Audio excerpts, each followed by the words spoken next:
So, have you ever wondered how global databases can sift through literally billions of records and spit out an exact match in milliseconds? Well, let's dive into it. Welcome to this explainer, where we're going to break down one of the most universally fundamental algorithms in all of computer science, the binary search algorithm. But we aren't just stopping at the theoretical whiteboard level. We're going to take that timeless logic and map it directly to modern systems programming using the incredible new memory safety features in Swift 6. Whether you're a CS student prepping for a grueling software engineering interview or a systems architect building high-performance software, understanding the deep mechanics of this algorithm is absolutely foundational. Okay, here's our roadmap for this explainer. Section 1, the search problem. Section 2, human intuition and visual example. Section 3, algorithm and pseudocode. Section 4, time and space complexity. And finally, Section 5, mapping to Swift 6. Let's jump right into Section 1, the search problem. Before we can engineer a brilliant solution, we really need to know exactly what we're trying to solve, right? The formal definition of the binary search problem is locating a specific target element, let's call it X, within an array of n numbers. But notice that absolutely crucial requirement highlighted here. That sequence must be strictly ordered or sorted. If the data isn't sorted, binary search simply does not work, because the entire algorithm leverages that pre-existing order to make its decisions. If you've got an unsorted array, you're basically forced to check every single element one by one, which is incredibly slow. The upfront computational cost of sorting the data is what actually allows us to leverage this algorithm for lightning-fast queries later on. Moving on to Section 2, human intuition and visual example. Before writing a single line of pseudocode, we really need to understand how a human naturally solves this. Think about finding a specific word in a massive physical dictionary.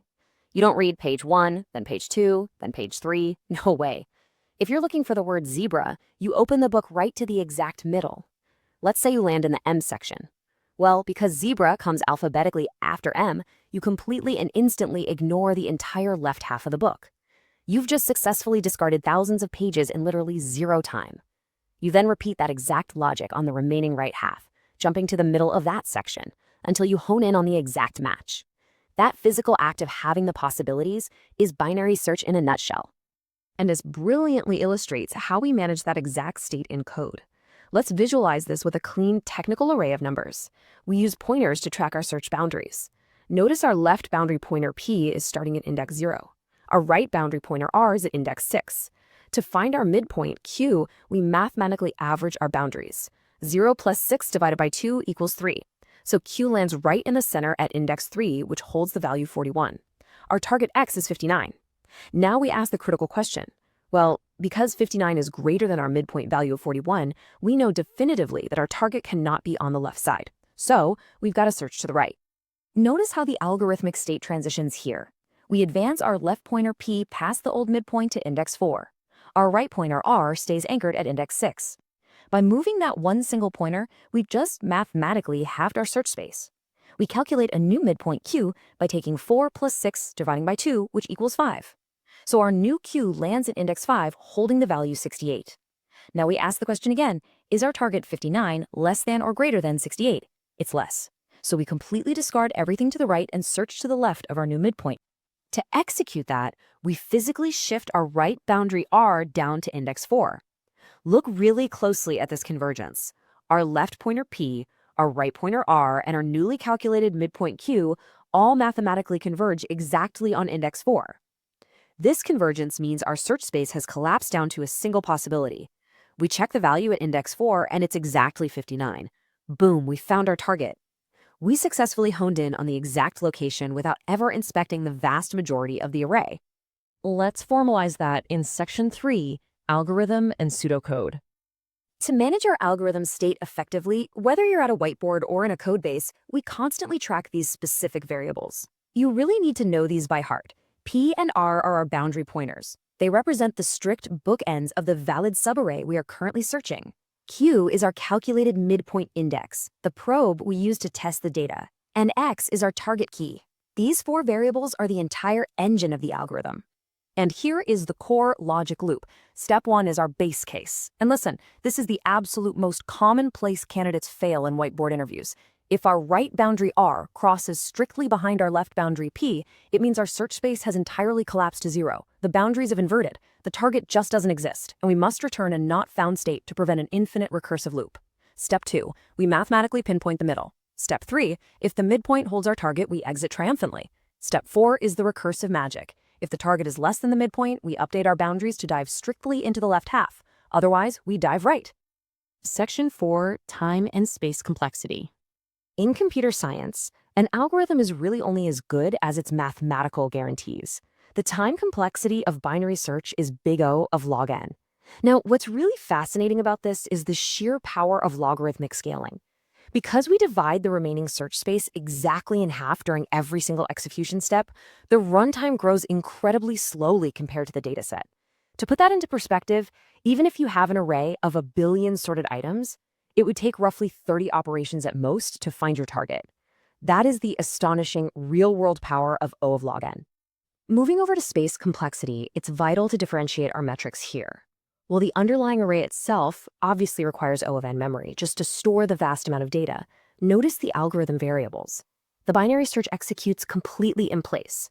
It only requires the allocation of a few extra integer pointers, our P, R, and Q, to track our state.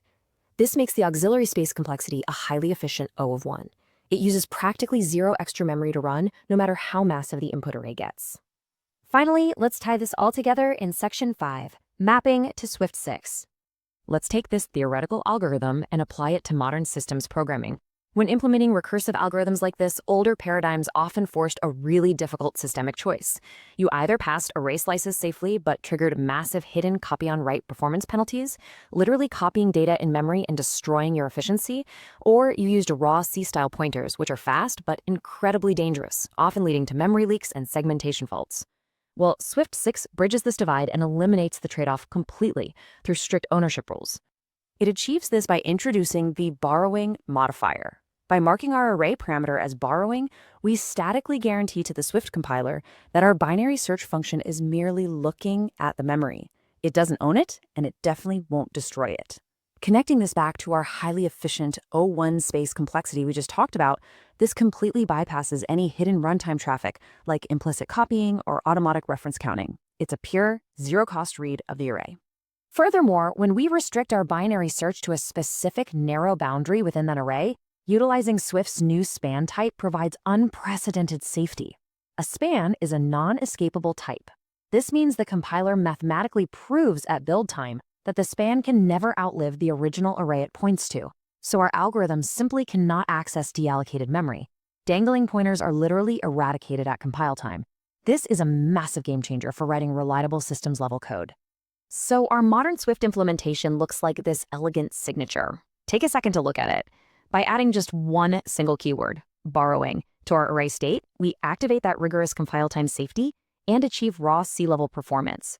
We traverse the bounds of the array, shifting our P and R pointers exactly as we visualized on the whiteboard earlier, all without ever triggering a single hidden memory allocation or runtime check.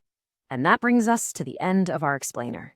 We've journeyed from the intuitive human action of opening a dictionary, formalized it into rigorous whiteboard pointers, proven its logarithmic speed, and finally mapped it to statically verified zero-allocation memory safety.